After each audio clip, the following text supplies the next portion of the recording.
Class में हम समझेंगे फ्यूचर टेंस के टॉपिक के बारे में। जैसा कि आप फ्यूचर टेंस के लाइव वीडियोस देख रहे हैं और आई होप आपको सब समझ आ रहा होगा। आज का एक वीडियो है जिसके अंदर हम फ्यूचर टेंस के एग्जांपल्स की प्रैक्टिस करेंगे।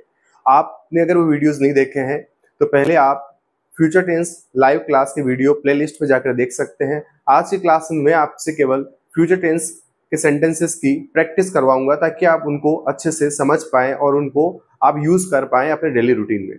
तो बात करते हैं फ्यूचर टेंस की। तो फ्यूचर टेंस में पहला टॉपिक आपने पढ़ा है future simple tense. Future simple tense क्या होता है? कोई भी काम, कोई भी क्रिया जो व्यक्ति फ्यूचर में करेगा, अर्थात क्रिया के साथ वाक्य के अंत में आता है गा, गे, गी, तो इसी को हम बोलते हैं future simple tense with motion. Formula इसका होता है subject plus will plus first form plus object. अर्थात कोई भी काम जो व्यक्ति फ्यूचर में करेगा तब हमें विल के साथ फर्स्ट फॉर्म का यूज करना है। और हमें एक चीज हमेशा क्लियरली याद रखनी है कि विल के बाद हमेशा फर्स्ट फॉर्म का ही यूज करें। तो future simple tense with motion का पॉजिटिव का फॉर्मूला आपने पढ़ा है subject plus will plus first form plus object. Negative subject plus will not plus first form plus object. Will not को हम शॉर्ट में कहते हैं वांट। जैसा कि आप इस वीडियो में देख सकते हैं, जो लाइव क्लासेस के वीडियो उसमें बता रखा है कि विल नॉट को हम शॉर्ट में बोलते हैं वांट। इसको लिखने का तरीका है WON''T। अगर हमें सवाल करना है तो हमें करना होगा will plus subject plus first form plus object in question mark. And interrogative हमें यूज करना होगा want plus subject plus first form plus object in question mark. तो आई होप आपको ये फॉर्मूले क्लियर है। तो अब हम बात करते हैं यहाँ पर future simple tense with motion के एग्जाम्पल्स की। तो आपको सबसे पहले पहचान क्लियर रखनी है कि जब भी क्रिया के साथ वाक्य के अंत में गागेगी आए तो इस प्रकार के जो वाक्य है वो बनते हैं future simple tense with motion से। फॉर एग्जाम्पल, तुम कल आओगे, तो यहाँ पर आना एक क्रिया है, उसके साथ हम गा यूज कर रहे हैं। तुम कल आओगे यानी बात कर रहे हैं फ्यूचर की, तो यू विल कम टुमारो। तुम कल नहीं आओगे तो you will not come tomorrow. क्या तुम कल आओगे? Will you come tomorrow. क्या तुम कल नहीं आओगे? Want you come tomorrow. तो आपने सीखा कि जब भी सेंटेंस को हम क्रिया के साथ गागेगी से बना रहे हैं तो वो सेंटेंस विल के साथ फर्स्ट फॉर्म से बन रहा है। मैं तुम्हें पढ़ाऊंगा, आई विल टीच यू। मैं तुम्हें नहीं पढ़ाऊंगा, आई वॉन्ट टीच यू। क्या मैं तुम्हें पढ़ाऊंगा? Will I teach you. क्या मैं तुम्हें नहीं पढ़ाऊंगा? Want I teach you. वह सोचेगा, ही विल थिंक। वह नहीं सोचेगा, ही वॉन्ट थिंक। क्या वह सोचेगा? Will he think. क्या वह नहीं सोचेगा? Want he think. तो ऐसे ही सेंटेंस की आप प्रैक्टिस करते रहें तो ये आपको फ्यूचर सिंपल टेंस बिल्कुल इजी लगेगा। सम मोर एग्जांपल्स लाइक, वह एक गाना गाएगा, he will sing a song. वह गाना नहीं गाएगा, ही वॉन्ट सिंग अ सॉन्ग। क्या वह गाना गाएगा? Will he Singh a song. क्या वह गाना नहीं गाएगा? Want he Singh a song.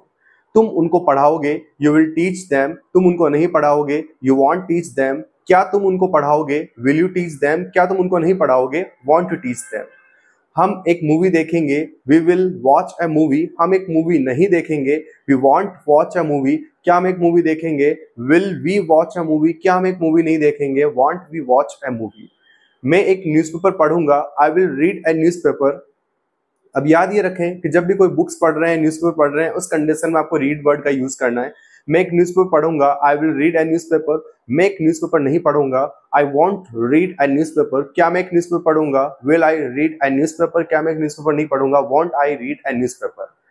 मैं तुम्हें बताऊंगा, आई विल टेल यू। मैं तुम्हें नहीं बताऊंगा, आई वॉन्ट टेल यू। क्या मैं तुम्हें बताऊंगा? Will I tell you. क्या मैं तुम्हें नहीं बताऊंगा? Won't I tell you.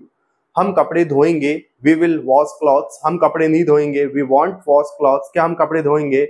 Will we wash clothes. क्या हम कपड़े नहीं धोएंगे? Won't we wash clothes. वह एक बाइक खरीदेगा, he will purchase a bike. He will not purchase a bike, it means वह एक बाइक नहीं खरीदेगा। क्या वह एक बाइक खरीदेगा? Will he purchase a bike. क्या वह बाइक नहीं खरीदेगा? Want he purchase a bike.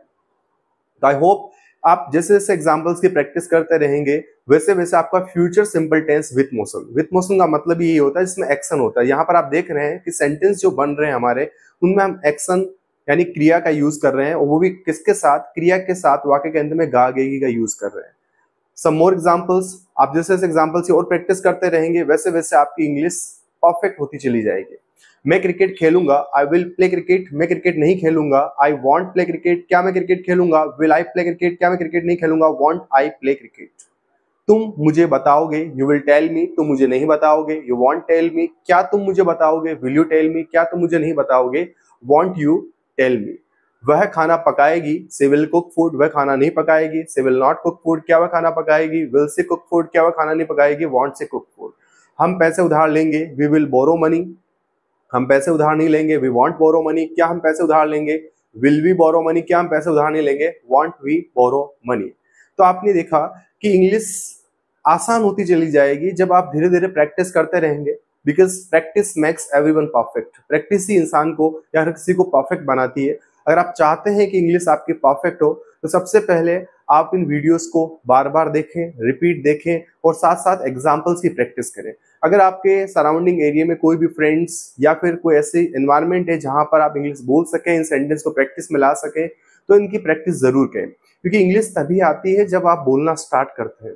Because we know about it, speaking comes by speaking, बोलने से ही बोलना आता है। आप ट्राई करें, इन वीडियोस को बार बार देखें, रिपीट सुने, ताकि आप इन वीडियोस